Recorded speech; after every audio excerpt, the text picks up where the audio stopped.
So, Mr. Secretary, let's start with Canada, because what we heard yesterday was we have a deal with Mexico. Now it's up to Canada.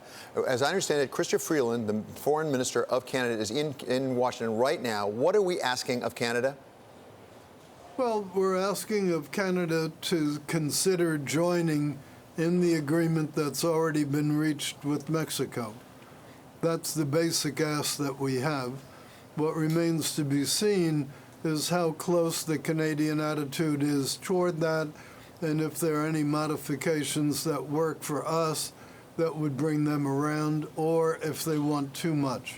So, as I understand what you just said, there is some room for negotiation. This is not a take it or leave it from the U.S. point of view. Well, that's not what I really meant to say. Most of the chapters have already been agreed to and were known to the Canadians for quite a while. A few of the more recent chapters, the details are new, so the first question will be getting the Canadians to understand what the implications of those chapters are, and then the question will be what's their reaction to them, and are there other chapters that they think might be important? One of the issues that's been a bone of contention from the reporting is the so-called sunset clause. And as you came out with it, as I understand it, there'll be a review every 6 years by the parties. Is that one of the more recent chapters that the Canadians have not had an opportunity to really assess? Yes, it is a recent chapter. Originally, Ambassador Lighthizer had been requesting a 5-year sunset. Now, in effect, it's 6 years. And it's a little softer language than the original sunset language. And so we don't have a signal yet from the Canadians whether they could be amenable to that approach. Well, we don't know because we haven't had the sessions yet. And let's talk about whether are there things that we need out of Canada that we didn't need out of Mexico, for example, with respect to dairy. Well, the dairy management system in Canada has been very, very controversial with the president and with U.S. economists in general. In addition, Canada has not been particularly good on intellectual property rights, on thwarting the transshipment of counterfeit goods through Canada to the U.S. A number of provisions of that sort are things that we need from them. As I understand, Mr. Secretary, in the agreement with Mexico, there are intellectual property provisions. Would those be sufficient from the United States point of view to take care of the problem with Canada if Canada were to agree to those? Well, Canada has made a lot of trouble, particularly in the biologics, for U.S. companies and in pharmaceuticals as well. With Mexico, we now have a clear agreement that those patents will last for at least 10 years. So it's a very specific agreement on them. So what we need from Canada on the biologics specifically is what Mexico has already agreed to. Well, our hope is that they would agree to the same provision. We think it's an altogether reasonable one. Drug companies need a long period of time to overcome the initial cost of getting these things developed and approved. So you can't just cut them off quickly. Now, give us a sense from your point of view, Mr. Secretary, of the timetable of this. Whether Canada comes in or not, when actually will this agreement with Mexico go into effect so it really affects commerce directly?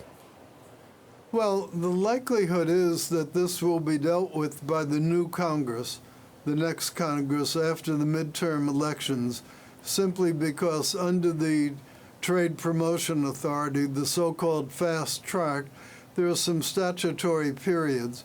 And if you multiply them out, even if we came to an agreement either to include or not to include Canada by the end of this week, it still would push it over into the next Congress.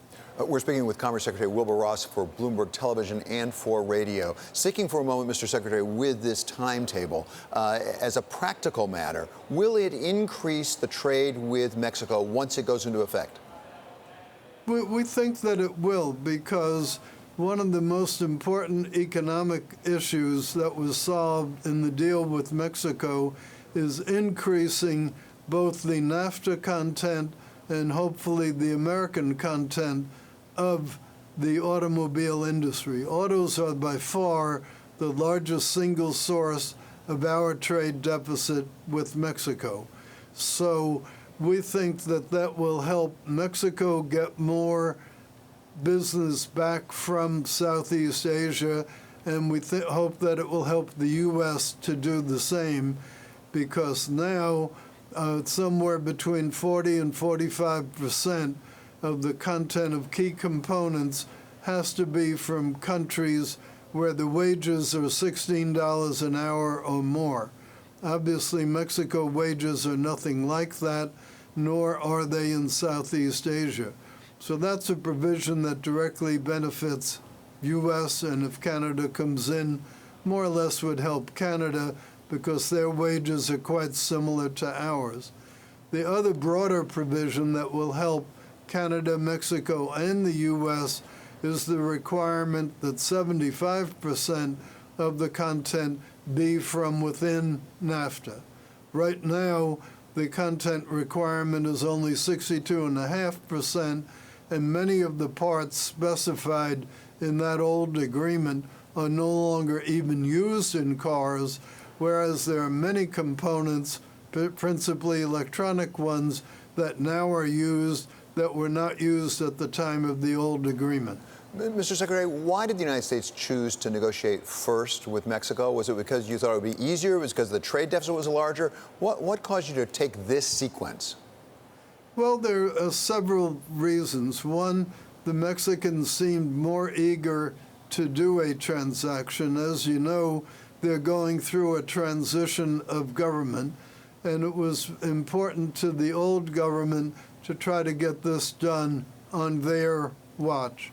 It also apparently was significant to the new government to participate in the sessions, but the new government also desired that these be done under the old government's watch. So from a timing point of view, Mexico made sense. The other thing is that our auto deficit is huge with Mexico. It's more than $70 billion, and auto deficit in general is one of the two major sources of our overall trade deficit. Auto is the biggest single product in our trade deficit, and the other big component is geographic, and that's obviously China.